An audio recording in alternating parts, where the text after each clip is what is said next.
Hello students, welcome to माकांत classes.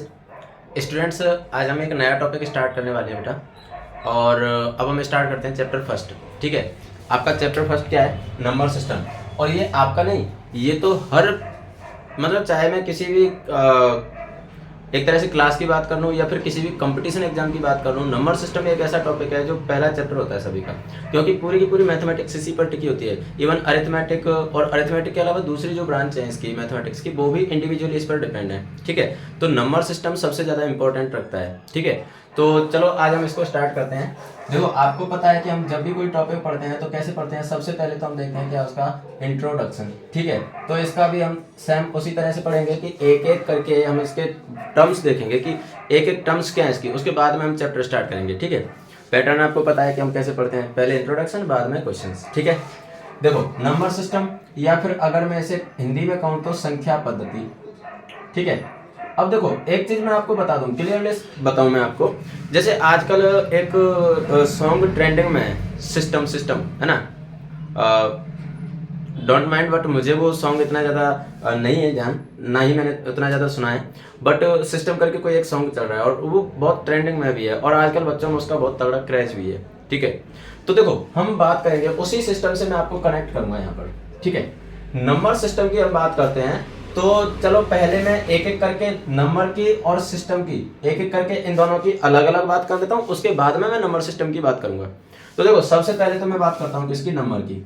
Number की बात करते हैं तो नंबर क्या होता है? नंबर का मतलब है बेटा कोई भी, जैसे मान लो कोई भी ऑब्जेक्ट है। अगर मान लो मैं आपसे पूछ लूं कि आपकी क्लास में कितने स्टूडेंट हैं, या फिर मैं पूछ लूं कि मेरे हाथ में कितने मार्कर हैं, या रैंडमली मैं कोई भी चीज पूछ लूं जिसमें मतलब क्वांटिटी पूछी जाए, तो वहां पर आपका आंसर क्या होगा? वहां पर आपका जो भी आंसर होगा वो क्या होगा? एक न्यूमेरिक वैल्यू होगी। तो बस वो न्यूमेरिक वैल्यू ही क्या है बेटा? नंबर है। तो अगर मैं नंबर की डेफिनेशन देना चाहूं तो इसकी डेफिनेशन हम दे सकते हैं कि the mathematical phenomena that will use to count object is called number. Mathematical phenomena जो कोई भी ऑब्जेक्ट काउंट करने में काम आता है उसे हम क्या कहते हैं? नंबर कहते हैं, संख्या कहते हैं। क्लियर है? जैसे अगर मैं पूछूं कि मेरे हाथ में कितने मार्कर है तो आपका आंसर होगा 3। तो आपने कैसे काउंट किया? 1 2 और 3। मैंने पूछा मेरे हाथ में कितनी उंगली है, आपका आंसर होगा 5। कैसे? 1 2 3 4 और 5 होगी 5। ठीक है, तो कहने का मतलब है कि आप कोई भी ऑब्जेक्ट जब काउंट करते हो तो वो कैसे करते हो? नंबर्स के थ्रू करते हो। ठीक है, तो इसकी डेफिनेशन में वापस रिपीट कर देता हूँ कि the mathematical phenomena that will use to count object is called number. Clear है? ये तो बात हुई किसकी? नंबर की। अब अगर मैं बात करूं सिस्टम की, तो सिस्टम का मतलब क्या होता है बेटा? सिस्टम का मतलब होता है एक तरह से व्यवस्था। ठीक है, सिस्टम का मतलब क्या होगा? व्यवस्था, पद्धति, अरेंजमेंट। अरेंजमेंट सारे के सारे एक ही बात है। ठीक है, जैसे आपने देखा होगा कि कोई प्रोग्राम ऑर्गेनाइज किया जा रहा है, तो उस प्रोग्राम में ऐसे तो नहीं है कि भाई पहले से कोई कुछ डिसाइड नहीं हुआ कि क्या क्या प्रोग्राम होने वाले हैं। और उसके जैसे मैं एक सिंपल सा एग्जांपल लेता हूँ, स्कूल में जो प्रोग्राम होते हैं, जैसे मान लो इंडिपेंडेंस डे की बात ले लेते हैं। तो स्कूल में जब इंडिपेंडेंस डे सेलिब्रेट किया जाता है तो सबसे पहले क्या होता है? उसका परफॉर्मा तैयार किया जाता है ना, कि भाई इस टाइम इतने बजे ये होगा, इतने बजे ये होगा, इतने टाइम तक ये चलेगा, इतने टाइम तक ये चलेगा, ये प्रोग्राम होंगे, ये कल्चरल एक्टिविटी होगी, ये होगा वो होगा, सारी चीज फिक्स होती है। तो वो क्या है? एक सिस्टम हो गया। सिस्टमेटिक तरीके से जो चीजें अरेंज की जाती हैं उसे हम क्या कह देते हैं? पद्धति कह देते हैं, सिस्टम कह देते हैं, अरेंजमेंट कह देते हैं, व्यवस्था कह देते हैं। क्लियर है? तो ये तो अलग अलग मैंने बात की किसकी? एक तो नंबर की और दूसरी सिस्टम की। ठीक है, अब मैं अगर इन दोनों को मिला के बात करूं तो ऐसा सिस्टम जिसमें नंबर को व्यवस्थित तरीके से रखा गया हो वो क्या कहलाता है? नंबर सिस्टम कहलाता है। क्लियर है? नंबर सिस्टम का मतलब क्या होगा? कि ऐसा सिस्टम जिसमें नंबर को एक फिक्स वे में क्लासिफाइड किया गया हो, एक फिक्स वे में अरेंज किया गया हो, उसे हम क्या कहेंगे? नंबर सिस्टम कहते हैं। तो आई होप कि नंबर सिस्टम का बहुत अच्छे से अब आपके माइंड में इमेज इसकी बन गई होगी, बहुत अच्छे से पिक्चर सेट हो गई होगी कि नंबर सिस्टम एक्चुअली में होता क्या है। क्लियर है? ठीक है, अब इसके बाद में आगे हम बात करेंगे बेटा इसकी नंबर के क्लासिफिकेशन की। ठीक है, तो अब देखो नंबर के क्लासिफिकेशन की जब हम बात करते हैं तो देखो सबसे अगर बड़े सेट की मैं बात करूं बेटा, नंबर में सबसे बड़ा जो सेट होता है वो होता है बेटा सम्मिश्र संख्या का। ठीक है, सम्मिश्र संख्या, और इसे इंग्लिश में हम बोल देते हैं बेटा कॉम्प्लेक्स नंबर। Complex number. अब सम्मिश्र संख्या जो होती है वो दो तरह की होती है, एक एक करके मैं सभी को बताऊंगा, टेंशन ना ले। सम्मिश्र संख्या जो होती है वो दो तरह की होती है, और ये दो तरह की कौन कौन सी होती है? सम्मिश्र संख्या में बेटा एक चीज आप ध्यान से समझ लें, सम्मिश्र को हम मतलब जैसे यहाँ तो सम्मिश्र को इंग्लिश में कॉम्प्लेक्स बोला है, बट जनरल वे में मैं बता देता हूँ कि सम्मिश्र को हम मिक्सचर भी बोल सकते हैं। तो आपने मिक्सचर नमकीन तो खाई होगी। मिक्सचर नमकीन में क्या होता है, अलग अलग तरह की चीजें मिली हुई होती है ना। मिक्सचर नमकीन में अलग अलग चीजें मिली हुई होती है। तो सिमिलरली सम्मिश्र संख्या या कॉम्प्लेक्स नंबर में भी दो तरह की संख्याएं होती हैं, और वो दोनों तरह की संख्या कौन सी है बेटा, एक तो होती है वास्तविक संख्या, वास्तविक संख्या, और इस वास्तविक संख्या को हम इंग्लिश में बोल देते हैं रियल नंबर, ठीक है। और दूसरी होती है काल्पनिक संख्या, और काल्पनिक संख्या को हम बोल देते हैं बेटा इमेजिनरी नंबर, ठीक है। काल्पनिक संख्या को हम बोल देते हैं इमेजिनरी नंबर। क्लियर है। उसके बाद में इनका फर्दर जो क्लासिफिकेशन करते हैं, एक एक करके मैं इनकी बात करूंगा, टेंशन ना लें, ठीक है। अब आगे जब हम इनका क्लासिफिकेशन करते हैं तो वास्तविक संख्या फिर से दो तरह की हो जाती है, ठीक है। वास्तविक संख्या फिर से दो तरह की हो जाती है, और वो दोनों तरह की कौन कौन सी है, एक तो हो जाती है बेटा परमेय संख्या, परमेय संख्या, और परमेय संख्या को इंग्लिश में हम बोल देते हैं rational number, rational number. Clear है। और दूसरी हो जाती है बेटा अपरमेय संख्या, और अपरमेय संख्या को हम बोल देते हैं इर्रेशनल नंबर, अपरमेय संख्या को बोल देते हैं बेटा इर्रेशनल नंबर। देखो मैं एक चीज आपको क्लियरली बोल दूं, वैसे तो आपको ये लगेगा कि सर अपने मुंह से अपनी तारीफ कर रहे हैं, बट रियलिटी ये है बेटा कि नंबर सिस्टम को ऐसे आपको कोई नहीं पढ़ाएगा, और खास करके कंपटीशन में बातें अलग हो जाती हैं, लेकिन स्कूल लेवल पर तो ऐसे कोई नहीं पढ़ाने वाला। डायरेक्ट स्टार्ट करेंगे कहाँ से, नेचुरल नंबर से, ठीक है। तो इसको आप ध्यान से समझ लें ताकि आपके दिमाग में नंबर का भाई अपने टॉपिक का नाम ही नंबर सिस्टम है, तो हमें सिस्टम तो पता होना चाहिए ना उनका कि कैसे कैसे उनको अरेंज किया गया है। क्लियर है, ठीक है। अब देखो परमेय संख्या की जब हम बात करते हैं तो परमेय संख्या का आगे जब हम क्लासिफिकेशन करते हैं बेटा तो ये कई तरह की उसमें डिवाइड हो जाती है।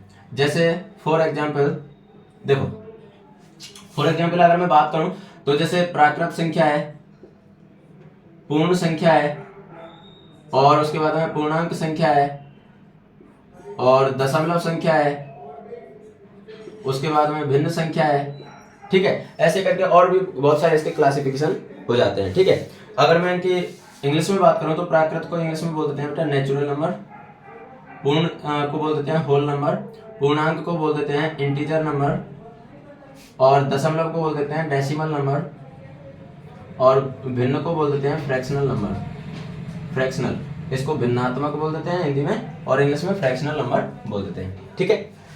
तो उसके अलावा अब ऐसा नहीं है कि संख्याओं का टाइप यहाँ पर खत्म हो गए, नंबर्स के टाइप खत्म हो गए, नहीं, यहाँ पर खत्म नहीं होते हैं। नंबर से इतने टाइप के होते हैं बेटा कि हम कितना भी पढ़ रहे हैं नंबर कभी खत्म नहीं हो सकते, ठीक है। तो ये तो मैंने बहुत बेसिक सा जिनकी हमें जरूरत है उनके बारे में बात की है, मैं एक एक करके इनकी बात करूंगा, ठीक है। तो बहुत बेसिक की मैंने बात की है। उसके अलावा भी बहुत सारे नंबर होते हैं, जैसे आपने पढ़ा होगा इवन ऑड नंबर होते हैं, कंपोजिट प्राइम नंबर होते हैं, ट्विन प्राइम होते हैं, कजन प्राइम होते हैं, सेक्सी प्राइम होते हैं, बहुत सारे नंबर होते हैं बेटा, सुपर प्राइम नंबर होते हैं, को प्राइम नंबर होते हैं, बहुत नंबर होते हैं, हम कितना भी पढ़ लें नंबर कभी खत्म नहीं हो सकते, ठीक है। तो अब देखो यहाँ से आगे जैसे आप इंटीजर को फर्दर क्लासिफाइड करते हो तो आपने पढ़ा होगा 6 टाइप के इंटीजर हो जाते हैं, ठीक है। आगे चल के हम इनको पढ़ने वाले हैं, ठीक है।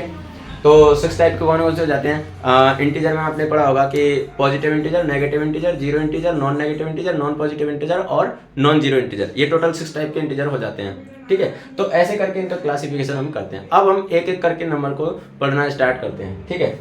मैंने स्टार्ट कहाँ से किया था, कॉम्प्लेक्स नंबर से किया था, लेकिन अब मैं जब इनको स्टार्ट करूंगा पढ़ाने के पर्पज से जब स्टार्ट करूंगा तो मैं यहाँ से स्टार्ट करूंगा नेचुरल नंबर से, ठीक है।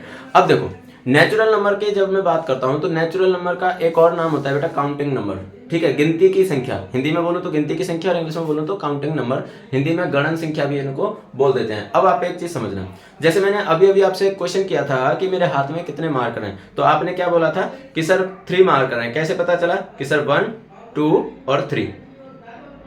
क्यों भाई, 0 से कहाँ दुश्मनी है? आपने ऐसे क्यों नहीं बोला कि 0, 1 और 2? क्यों नहीं बोला? क्योंकि जनरली जब हम काउंटिंग स्टार्ट करते हैं तो वो कहाँ से स्टार्ट करते हैं बेटा, 1 से स्टार्ट करते हैं।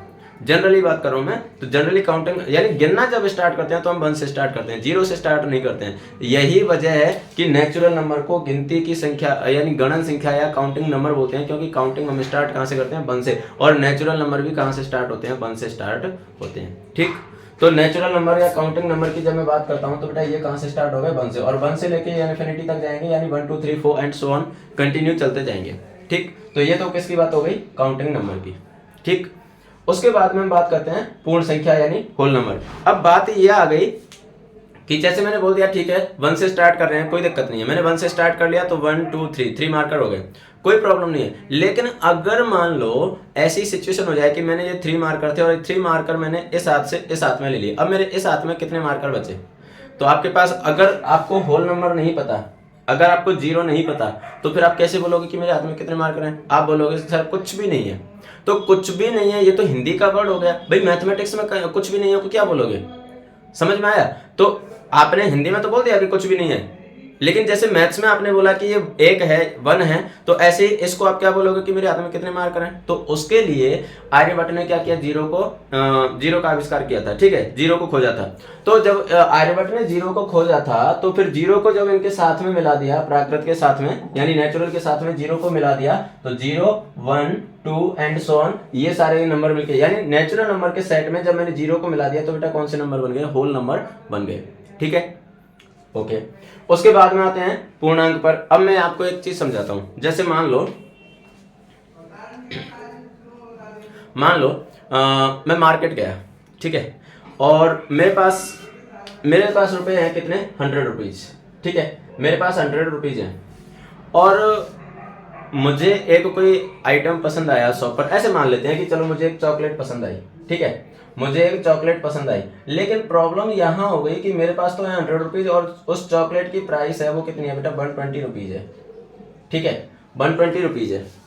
अब अगर मान लो मैं शॉपकीपर को बोलूं कि भाई मुझे ये चॉकलेट पसंद है और तुम मुझे ये चॉकलेट दे दो, और मैं तुम्हें 20 रुपए वापस बाद में दे दूंगा, अभी मेरे पास 100 रुपए हैं, ये तुम रखो, 20 रुपए मैं बाद में दे दूंगा। मान लेते हैं कि दुकानदार हमारी बात मान लेता है, ठीक है, और उसने हमें चॉकलेट दे दी। अब क्या हुआ, पहले मेरे पास 100 रुपए थे, लेकिन अभी मेरे पास 20 रुपए की और कमी हो गई। कमी कैसे हो गई कि मुझे अभी 20 रुपए और दुकानदार को देने हैं, जहां से भी मेरे पास पैसे आएंगे पहले मैं 20 रुपए दुकानदार को दूंगा।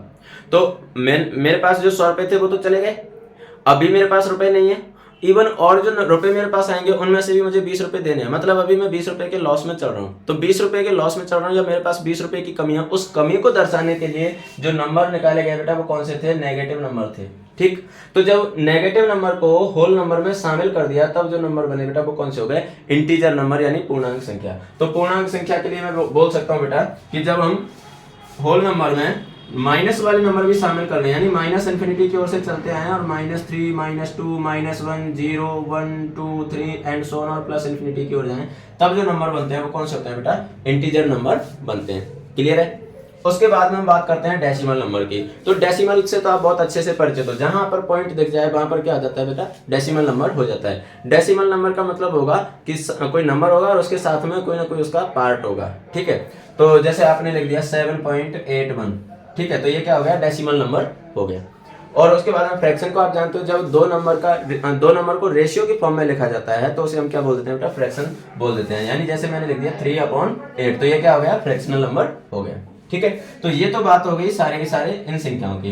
अब हम बात करते हैं किसकी, परमेय संख्या की, यानी रेशनल नंबर की। तो परमेय संख्या की परिभाषा आप कैसे लिख सकते हो कि ऐसी संख्या जिसे p बाई क्यू फॉर्म में लिखा जा सके, जहां p और q दोनों पूर्णांक हो, q 0 ना हो, उसे हम क्या कहते हैं, परमेय संख्या कहते हैं। ठीक है, अगर मैं इसको इंग्लिश में बोलना चाहूं तो the number can be represented in p by q in form of p by q where q not equals to 0, p and q both are integer is called rational number.